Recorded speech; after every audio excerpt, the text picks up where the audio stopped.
take your purse when you go for a little stroll? Give me!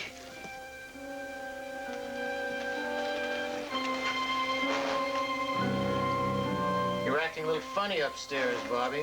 What is going on here? Sorry, Mrs. Whitney. I'm afraid you've hired yourself a thief. That must be Scarter. I'm very glad he's back. Listen, I can explain. I did take the watch, but I had a reason. Oh, well, what's this, a welcoming committee? Looks like another robbery, Mr. Whitney. What's that? I found the maid upstairs in your bedroom earlier today. She was acting rather suspiciously. I didn't even know we had a new maid. I hired her.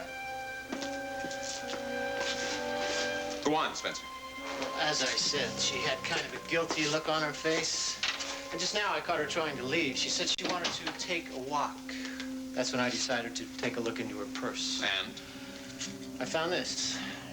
It's my watch. There must be an explanation for this. There is, if you just let me tell you. For heaven's sake, let the poor girl speak. I did have the watch, but I wasn't stealing it. I was going to get it fixed. Oh, well, that's a new one. And what made you think that it needed to be fixed, whatever your name is? Her name is Bobby. She was a waitress at Sid's Tavern. Oh, yeah, I thought she looked familiar. Listen, I can explain this. I was upstairs making the bed, and then I went over and I started dusting the dresser, and I saw the watch. I picked it up. I was looking at it. I dropped it. Oh, yeah, well, I guess burglary does make one nervous. I just wanted to look at it. I've never seen a watch like that up close. Anyway, when I picked it up, I noticed the crystal's broken. She's right, it is. And the tune doesn't play. All I wanted to do was to find somebody who could fix it before you found out.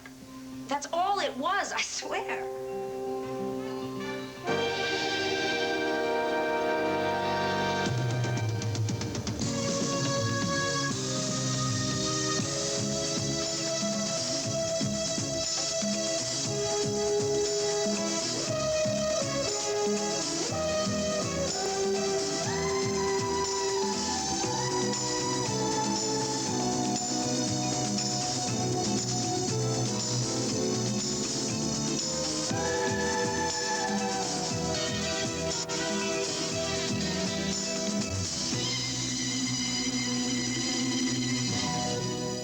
The Edge of Night is brought to you by Duncan Hines Layer Cake Mixes, Light and Moist Deluxe 2 and Extra Moist Pudding Recipe, and by new Formula Era, a new combination of powerful cleaners concentrated into 1/4 cup.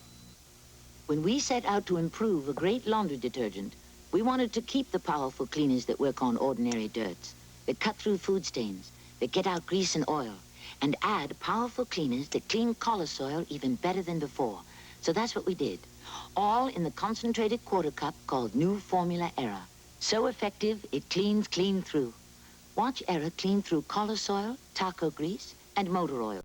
We treat only the top with a teaspoon of Era, rub, run under warm water, and look.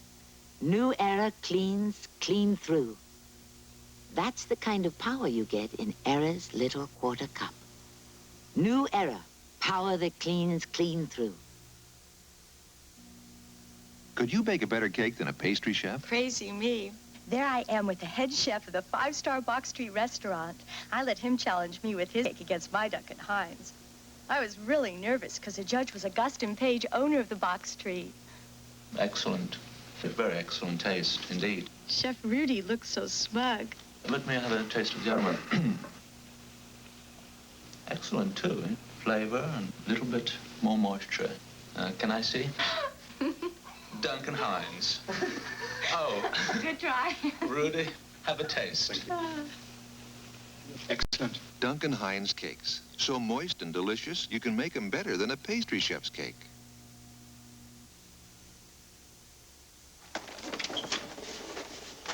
Evening, Mike. Hello, Kelly. Looks like you're getting ready to watch a movie on TV, huh? No. I thought I'd have a visit with my wife. Nancy's going to be on the air in about 15 minutes, interviewing that radio talk show host. Oh, right, Larry King. Glad I got home early. Well, you could have watched it at Valerie's place. Yeah, I could have, but dinner with Valerie kind of ended on a negative note. No, it wasn't her fault, it was mine. I just wasn't able to avoid mentioning a certain subject. Jim Dietrichson? Yeah. And can you believe that guy actually has the nerve to open up a business here in Monticello? He's taken over Gavin Wiley's old dance studio and to turn it into some sort of a phony acting school. Why do you assume it's phony? Mike, as DA, you've taught me a very valuable lesson. What you see is not always what you get. And that's the way I feel about Jim Dietrich, sir. Sounds as if you haven't accepted that he's the man he says he is. You're right, I haven't. Even though he passed our test with flying colors? Yeah, he may have passed the test with flying colors, but I think it was a lucky guess. Is that what you told Valerie at dinner? That's what I told her, and that's why she got upset. Well, you have different points of view. She'd like to believe he's genuine. You'd like to believe he's a fake.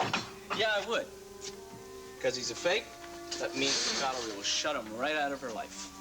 Now, tell me something. Can you blame me for feeling that way? No, I can't. You know what they say about love and war. Speaking of war, didn't you tell me that Dietrichson is a Marine? Yeah. Yeah, well, that's his story anyway. He was wounded in Vietnam. He was captured by the Viet Cong, you know, and big war hero and everything that goes with it.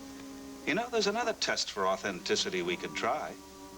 What kind of test? Military records aren't secret, and I've got a couple of friends who could expedite things.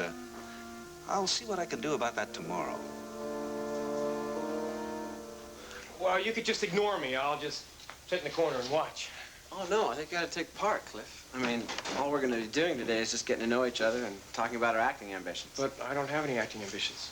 I'm a lawyer. But Cliff, you said yourself a lawyer is a lot like an actor. Yeah, I know, but I say a lot of dumb things. No, there's some truth in that. I mean, I had to know. I found out that when I was excited about acting, it wasn't in acting classes, it was in law school. Yeah? You were a lawyer? Yeah, I was gonna be. Then after the third year in law school, I dropped everything and joined the Marines. Oh, why'd you do that? Well, things were getting kind of heavy. It had to do with a girlfriend of mine, but, well, that's my history. I'm more interested in yours. Well, I was raised by royalty. And after a very difficult childhood, at the age of 6, a band of gypsies came and captured me. They sent me off to law school.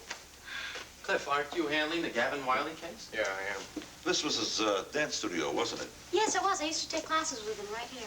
See, that's why I asked him to class today. I thought maybe we could give him some help. What kind of help? Well, I thought maybe he could act out his summation to the jury, you know, and we could tell him what's good and what's bad about it. I think that's a terrific idea.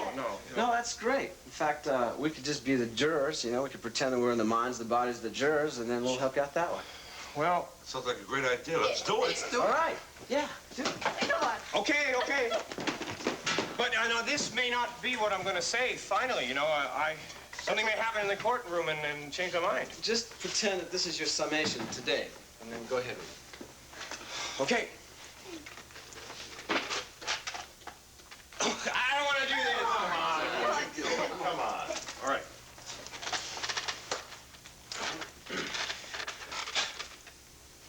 Ladies and gentlemen of the jury.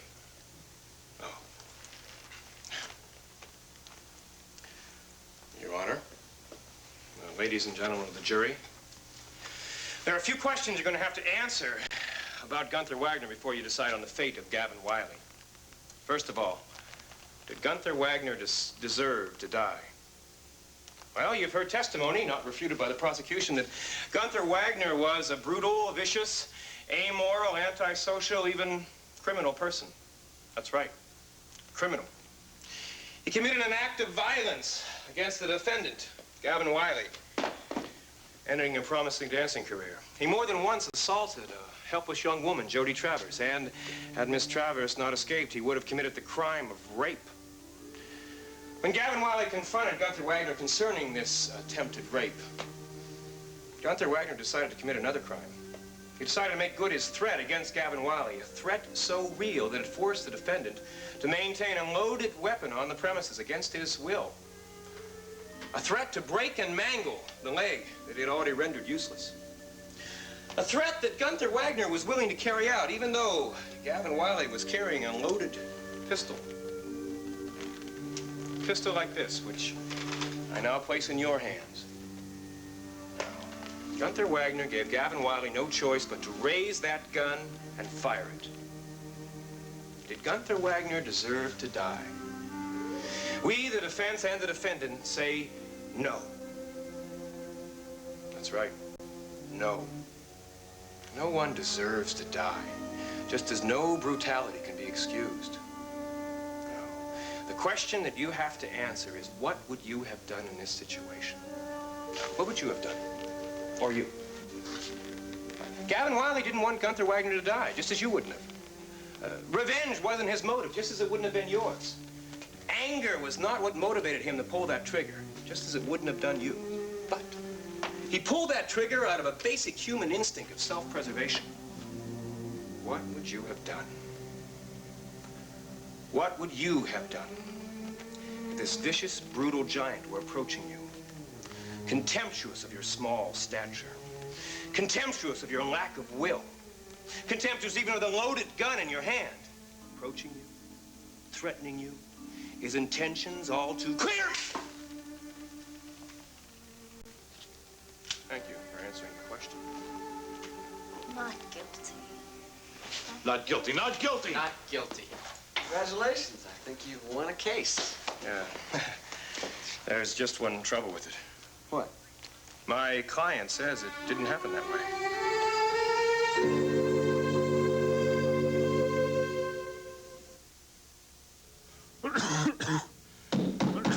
Order in the court. Take hold. Oh, no cough drops. I need cough medicine. Hold is cough medicine. I can taste the medicine. Hold is better than cough drops. Hold has dextromethorphan, the same strong medicine as leading cough syrups, to fight coughs up to 4 hours. And so, ladies and gentlemen of the jury... Your verdict? Hold is strong cough medicine. Hardly coughed in 4 hours. Hold and children's Hold, better than leading cough drops. The founding mothers and fathers knew their children loved to make animal sounds. But as America moved to the cities, things changed. Hi, doggy. By 1965, a great pastime was revived with See and Say the Farmer Says. This is a pig. Oink, oink. Here is a duck. Today, thanks to the Farmer Says, a thrilling sound can again be heard across the land. See and Say the Farmer Says, as American as...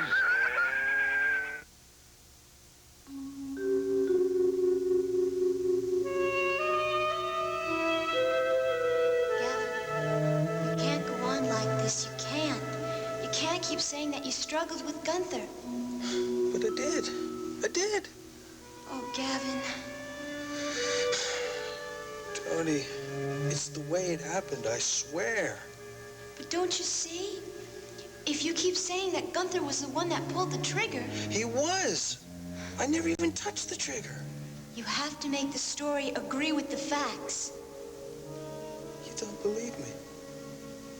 Don't believe me. You think I'm lying. It's not a question of what I believe. It's what the jury will believe. And they'll think you're lying if you say you struggled with Gunther. That doesn't sound true anymore. That's right, Gavin. I did the autopsy, Gavin. It proved the medical examiner's statement. There's conclusive proof that Gunther was shot from a distance. There can't be. You shot that gun from a distance, Gavin. There's no doubt of it. Miles, what can I do? Well, that's up to you.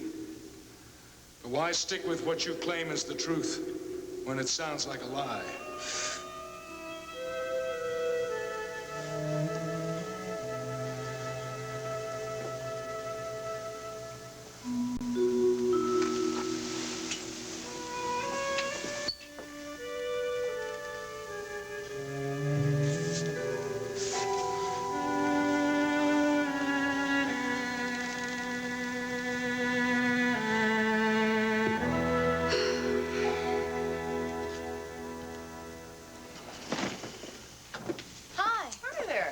Sooner than I thought you'd be here. We wanted to get home in time for Nancy's interview.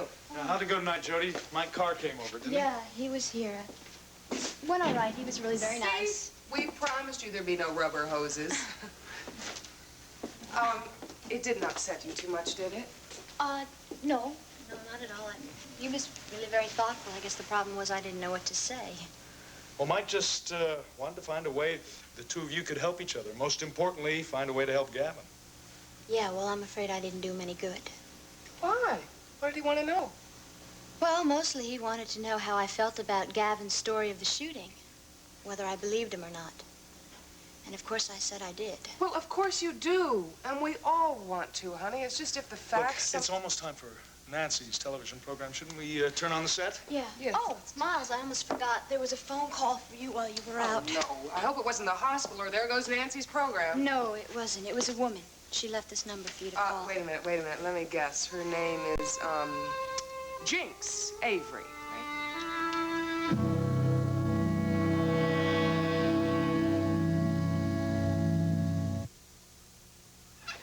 Aren't we eating out? I thought we were eating in. We are now. All I have is cold fried chicken. Too bad we can't refry it. Well, I do use Crisco oil. It'll soak up more oil. Won't it taste greasy? We'll see. Good so far. It's fantastic. Now, aren't you glad we ate in? No. Now in a clear bottle, Crisco oil for fried foods that taste delicious, not greasy. Betsy smells funny. That's baby smells. Smelly formula, sticky baby food. Diapers. That's ammonia. Baby laundry's a special problem. So instead of regular detergent, I use Dreft with enriched borax. It's specially made for baby laundry. There's borax in grain after grain of Dreft. Dreft gets tough baby laundry clean and clean smelling. Now she smells good. Dreft cleans baby smells out of baby laundry. You invite me over for a friendly dinner, and look what I find. Another glass. Eddie, it's got lipstick on it. And just after this greasy pan. It's not my shade. Dawn will handle it. After those greasy dishes? Try it yourself. Water doesn't feel greasy, or my hands. And this glass looks as good as the first one. Dawn's great, huh? Now, about the lipstick. What lipstick? Dawn takes grease out of your way. You're sure you're all right? No headaches, no dizziness, no other symptoms? No, I feel just great. In fact, I feel so good, I think the whole thing has disappeared, and I'll probably live till I'm 100. Well, that might very well be true. Look, the best way to find out is pay me a visit at my office. Let me take a look at you. As a matter of fact, a better idea would be to set up a regular schedule of appointments. You know, I think you're right. Well, that's great. Why don't you call my nurse tomorrow and set up an appointment, huh? Better yet, why don't I come in tomorrow myself, first thing? All right. Great, I'll see you then, Doctor. Jinx, wait a minute. Yes? Well, there's something I wanted to ask you about that bracelet of yours. Don't worry, Doctor. I'm not going to use it for any more tricks on you or the chief of police. He was so mad when he finally found out that I'd bought it. Yes, well, that was my question. The first time I saw you, you indicated you weren't exactly rolling in money. That's the truth. And yet you go out and you buy a bracelet worth over $5,000? Doctor, nobody uses cash anymore. What's so amazing about that? What? I charged it, of course. I have credit cards. In fact, my credit is pretty good. I see. Now, look, it's still a great deal of money. Doctor, don't worry. The bill will come in a month or two, and, well, they can just collect it from my estate then. Goodbye. Jinx, wait. I'll see you tomorrow.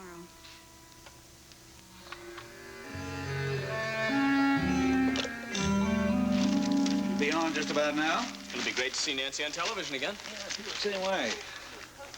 Late-night radio programs in America. And one of the most successful people in that field is Larry King, who conducts interviews of some of the most fascinating people in the world. In the first part of his program, in the wee hours of the morning, he interviews show business celebrities, prominent politicians, sports figures, authors, musicians, everyone who's worth talking to. And in the second part of his program, in the pre-dawn hours, Larry King gives America a chance to do the talking. He accepts phone calls from listeners on any subject, and he accepts calls from all over the country. Well, tonight, I have the opportunity to talk to Larry King myself. Good evening, Mr. King. Good evening, Miss Carr, and thanks for having me on your show. This is a little early for you to be working, isn't it? Well, actually, I started work several hours ago getting ready for the celebrity guest who's going to be on with me on the radio tonight. Your husband's a lawyer, isn't he? Yes, that's right, he is. Well, every lawyer says that the way to win a case is to be prepared before you go into court. Just as you prepare before you interview your guests.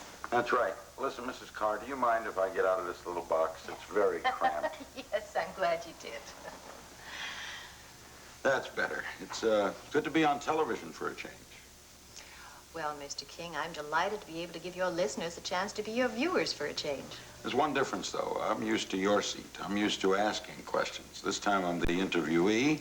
It's kind of funny being on the spot. Oh, you would never be on a spot, I'm sure. It's just where I'd like to get Jim Are Dietrichson. there any particular on the subjects that you find that come up? You've got no right to make these arbitrary decisions. This is my house, you know.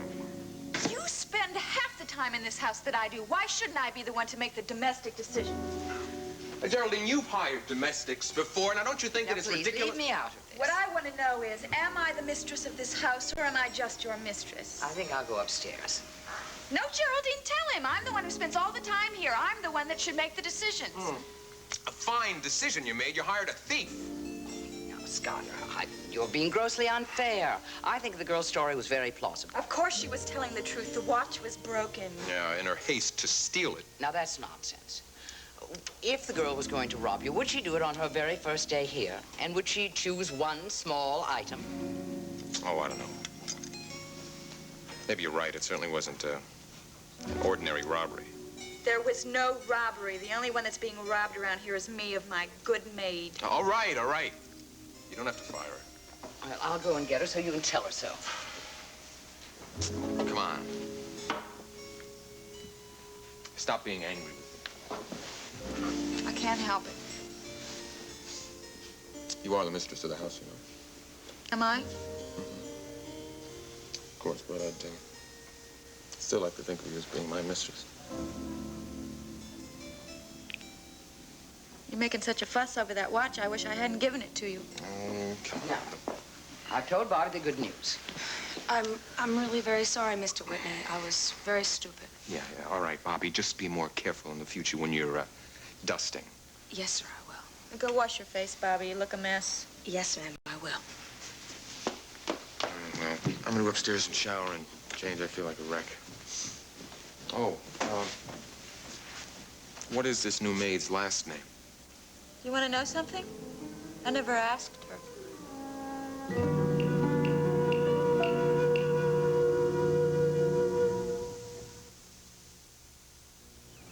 Kibbles and bits, kibbles and bits. I'm going to get me some kibbles and bits, kibbles and bits. Kibbles and bits. I'm going to get me some kibbles and bits. Kibbles and Bits from Kennel Ration. It's different. Look, it's two great dog foods in one. Kibbles, a crunchy, meaty-tasting dry, and Bits, a chewy burger-style food. He'll crunch it, chomp it, absolutely devour it. Kibbles and Bits, two great dog foods in one. Kibbles and bits, kibbles and bits. I'm going to get me more kibbles and bits. Sometimes even the best of days make you wish for time to get away. A silhouette time can sweep you off your feet. It's your own special time, so sit back and relax with Silhouette Romance. Each month there are 6 new Silhouette romances, and now for teenagers, new First Love from Silhouette. Silhouette Romance. You know that check you say you're gonna send me for the back rent? Yeah. Forget it. Thanks. I want cash. Tonight, Lamont is left standing alone at the altar.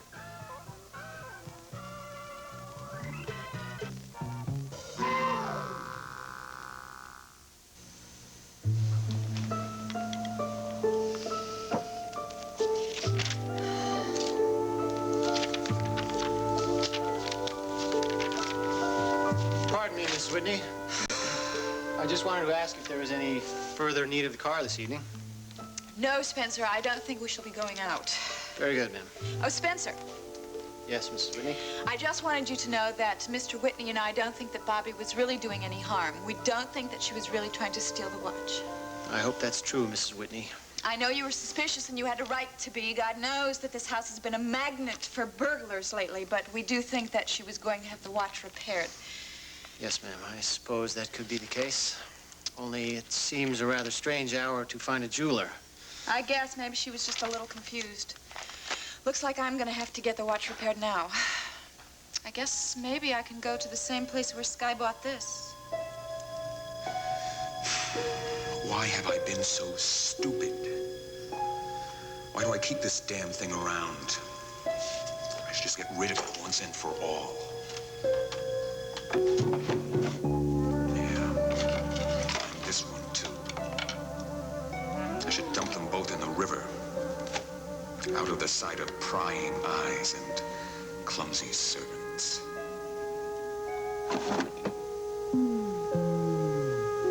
That maid, Bobby. What was there about her that was so familiar? Was it just because I had seen her in that restaurant? Oh, wait a minute. It was something else.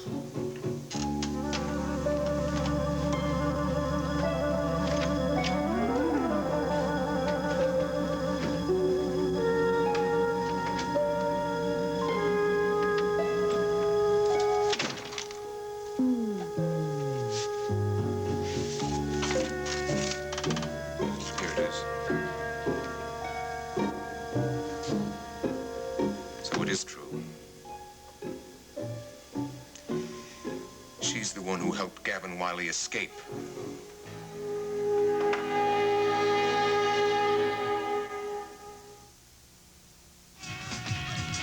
What's wrong? This rotten headache. Take 3. Anacin 3?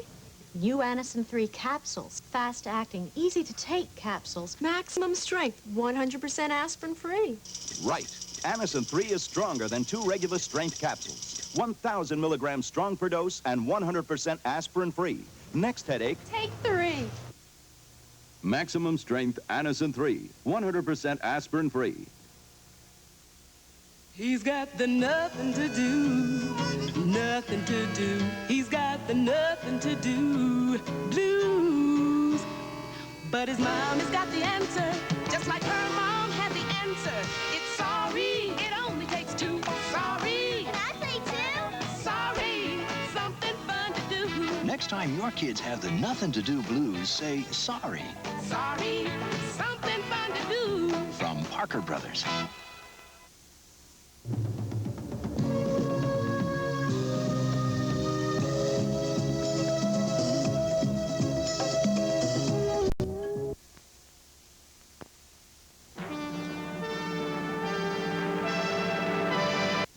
This is Field Communications in Philadelphia. 'Twas the week before Christmas, and all through the town, not a creature was stirring, for all were spellbound. The TV was on, the specials were too. Some your old favorites, and others brand new. There's Santa and Frosty and Rudolph in shows that give a warm feeling from the head to the toes. And hear a warm greetings from the magazine at your side. That's right, Happy Holidays from TV Guide. WKBS.